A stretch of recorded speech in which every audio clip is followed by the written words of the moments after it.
Hi, I'm Kathryn Costa, author of the Mandala Guidebook. Thank you so much for ordering my book. When my editor came to me and told me that I had 144 pages, I was faced with a challenge. What was I going to put in those pages? You see, there are so many possibilities of what we can do within this circle. And I decided I wanted to cover as many different design styles, techniques, and mediums that I could in this one book. I think you're going to find that this book is a helpful and useful resource for creating mandalas, for getting you started, or for restarting your mandala practice. In this video, we're going to talk about what a mandala practice is, the many resources that I have available to support your mandala practice. I'm going to talk about the 100 Mandalas challenge that I host, and we'll cover that second gift that I have for you today, which is the 100 Mandalas checklist and log. I also have for you a peek at a mandala series that I've been working on that no one else has seen. That's because I've been saving it just for you. And I believe when you see this series, you're going to realize that you have everything you need right here, right now, to get yourself started on your own mandala practice. But before we take a look at that, let's talk about what a mandala practice can be. A mandala practice can be many things. For some, they discover mandalas through the many coloring books that are out on the market. And in coloring them, they find it's very relaxing. Whether you're coloring somebody else's design or you're coloring your own, your mandala practice may be focused and centered around this feeling of relaxation. Another aspect of a mandala practice can be creating mandalas. And it's so much fun to explore the many design styles, techniques, coloring mediums that you can use. In this case, the focus is on the constructing of mandalas, the art form of it. And the third type of mandala practice is where we're coloring, not so much creating mandalas, not so much for the art and design of it, but more for the process of it. Some may approach this with setting an intention as you're sitting down and working. Because as we find when we're creating our mandalas and coloring them, that not only are we relaxed, but we have an opportunity for tuning into our intuition and listening to our heart. And we can use this as an opportunity to focus on positive intentions like gratitude, or we may be focused on a question or something that's going on in our lives and we want to discern and explore what our possibilities are. Another aspect of contemplative mandala practice is where we explore what I call our mandala stories. You see, each mandala that we create, whether we intend it or not, has a story to tell. In fact, the colors, the shapes, and the arrangement within this circle really speaks to what's going on with our unconscious. And this is a fascinating study. But it's not for everybody. In fact, your mandala practice may be one or more or all of these. And in fact, it can change from mandala to mandala. It all depends on what it is you are seeking and needing and desiring in the moment. So I'm here to let you know that your mandala practice is as unique as you are. And you have the permission for exploring it in any way that suits you. I'm going to take a moment to review the many resources that you have available that I've designed with you and your mandala practice in mind. It all started with the 100 Mandalas challenge back in 2014, and people all over the world have taken up the challenge to create 100 mandalas. Since then, I've published a weekly email newsletter dedicated to creating and coloring mandalas. And you'll find how-to videos for creating coloring mandalas in my YouTube channel. The Sharing Circle is a members-only website that provides support for your mandala practice. The Sharing Circle includes a members-only library of resources, techniques, prompts, and invitations to participate in group mandala projects. You'll find it is a supportive community. I designed the Mandala Guidebook with my mandala community in mind. After I launched the 100 Mandalas Challenge, I listened to what members were looking for, what they were struggling with, And I thought about what I would have liked to have had when I was starting out. And that's why I packed it with so many different techniques and styles for creating mandalas. Mandala Fest is an online celebration of mandalas open to the public that happens twice a year in April and October. It's a fantastic and fun event that includes live videos on Facebook, contests, and prizes. You'll also find each year that I'm offering more and more workshops and retreats covering a variety of mandala-related topics that will take your mandala practice to the next level, whether it's experimenting with different coloring techniques, learning about the stories your mandalas have to say, or how to create a nourishing personal mandala retreat. And to go with the release of my book, I developed the 100 Mandalas checklist and log, which brings us back to where we started, the 100 Mandalas Challenge. The 100 Mandalas Challenge is about creating 100 mandalas in 100 days. Now this is a personal challenge and it's not a race or a contest. Why 100 mandalas? Well, think about 100 days. That's about 3.5 months. If you do 100 of anything, that gives you a lot of room for learning new things, exploring the many possibilities. In fact, once you get started creating 100 mandalas, you're going to start noticing mandalas everywhere. Ideas are going to come flooding in. You're going to get stretched and challenged as you try new techniques and work with new mediums. And the best part is you're going to make new discoveries. Add to that, it's an exhilarating feeling when you reach a big goal like creating 100 mandalas in 100 days.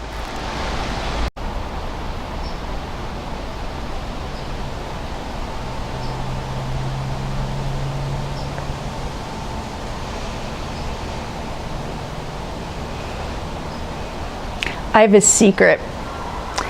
It's that it's not about the number.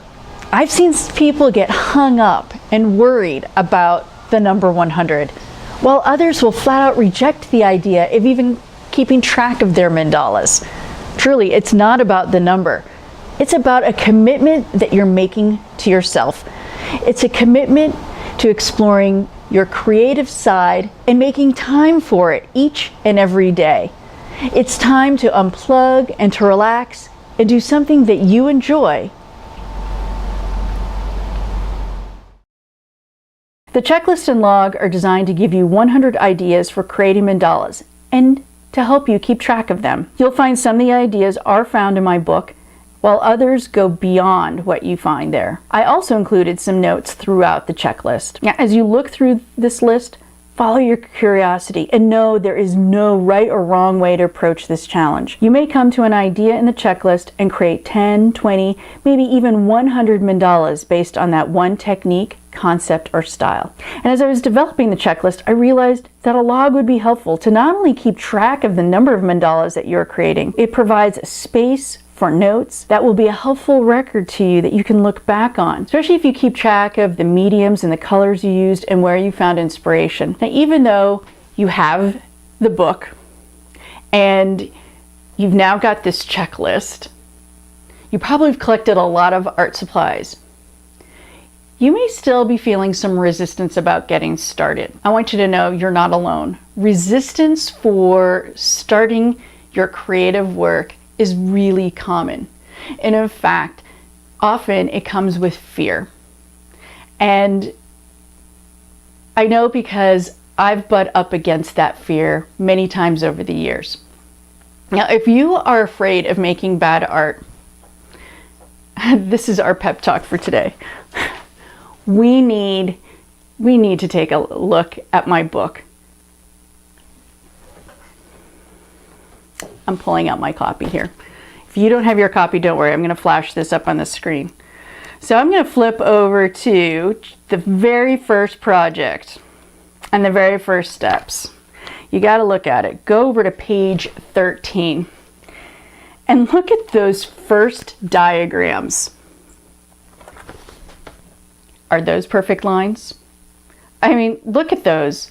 Those lines are what I call wonky. They're certainly far from being perfect. In In fact, when I was drawing these, my inner critic came up and said, Kathryn, you are working on a book. You need to have your lines nice and crisp and perfect.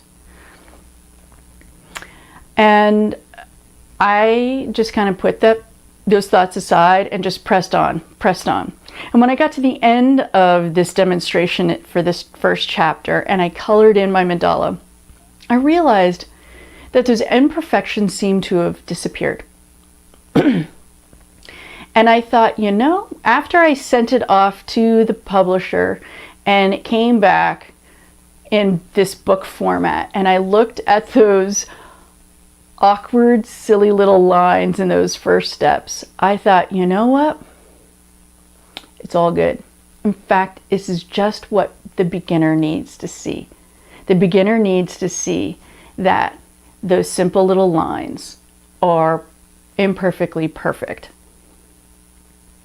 And so my invitation for you is if I can create something with such wonky lines and it's published in a book, you can tell your inner critic that you're creating for your own enjoyment. There's no pressure like the pressure of publishing a book or creating artwork for sale. This is all about making time for yourself, for having fun, for getting creative. So let your inner critic take a break and open up my book. So if you haven't started, I want you to open up the book and open up to the first chapter and follow along step by step. That will get you warmed up. That will get you started. The big key in getting a mandala practice started is to show up. And even if you don't feel like it, and so many times that happens to me where I'm feeling resistance, I'm feeling agitated or restless. When I make myself sit down in front of the circle and I start drawing, and maybe I might say, well, I'm going to give myself 15, 20 minutes. Well, often that leads into an hour or 2 hours because I get pulled in. And often, quite often, the mandalas that are created from these sessions where I start off resistant and not even feeling like it end up being the most incredible works of art. They're my favorite. So I want to encourage you to get started. All right, so now I want to tell you about that mandala series that I alluded to at the beginning of the video. This mandala series all came about one day when I opened up my kitchen cupboard, and inside I saw a stack of lunch paper bags that had been sitting there for years. And I knew they were probably going to sit there for many more years, and that they were fair game for me to pull out and draw mandalas.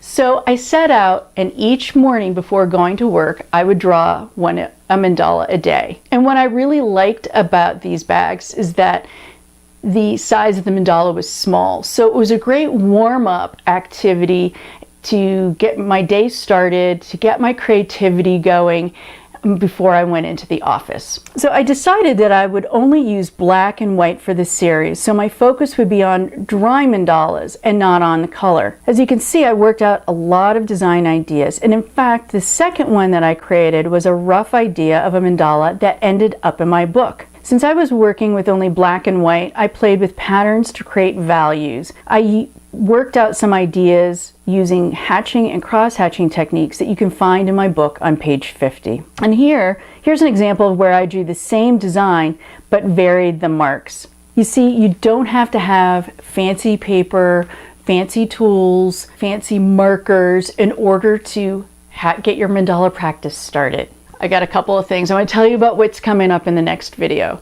The next video is about exploring the many possibilities. And I'm going to show you how I explored those possibilities as I was preparing my book. I'm going to open up my journals and I'm going to show you some of my works in progress. You're going to see some of the notes that I took as I was exploring different color combinations and so forth. And I think for me, you often get a book and it's in final form. I think it's fun to get some of the behind the scenes, hear from the author, learn about what went into it. And so I'm going to cover some of that in that next video. I think you're going to find it pretty fascinating. All right, before we go, It's now your turn, and I have 3 assignments for you. Anybody who's worked with me knows I'm a teacher and I give assignments. But that's how we get stuff happening, right? So here are your 3 assignments. The first one you might have already done. And if you haven't, I want you to look below this video and you're going to see where you can download that 100 mandalas checklist and log. Download it. You may or may not want to print it, and that's okay. You don't have to print it. You can have it on your computer and you can pull it up and use it as a reference. And you could use something else for a log. Or you might print just 1 page of the log and fill it up and then go and print another page. So there's so many ways that you can work with it.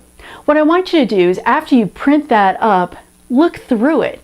I want you to see what ideas catch your fancy. Now I know some of you are going to want to go from the beginning and work your way through systematically. That's okay. But I want you to know that you don't have to go through the checklist that way. You might narrow in on one thing and say, wow, I like this, and you might create 10 mandalas based on that one idea. Anything goes with this, but the first step is to download it. Make sure you get that. The second thing that I want you to do is to create a mandala. It doesn't matter what style, what medium, how much time you spend on it, how small or big it is. Just get one made. Yes, that's what this is all about. We're going to play, right? So I want you to play and create a mandala. And the third thing, your third assignment, is below this video, there's a spot where you can leave a comment. I want to hear from you. What is it that has you excited about getting your mandala practice kicked into gear? What ideas from this video or from the checklist or from the book? I want to hear from you. What is it you want to learn more about? What are you curious about? And you know, those ideas might give me some ideas on some future things that I develop. So leave a comment below. All right, that's it for today. I am so excited again that you bought my book, that you're watching these videos, that you're getting into mandalas, because I love mandalas. I think it's a wonderful practice and I want everyone to experience that joy. Thank you again and welcome to the circle.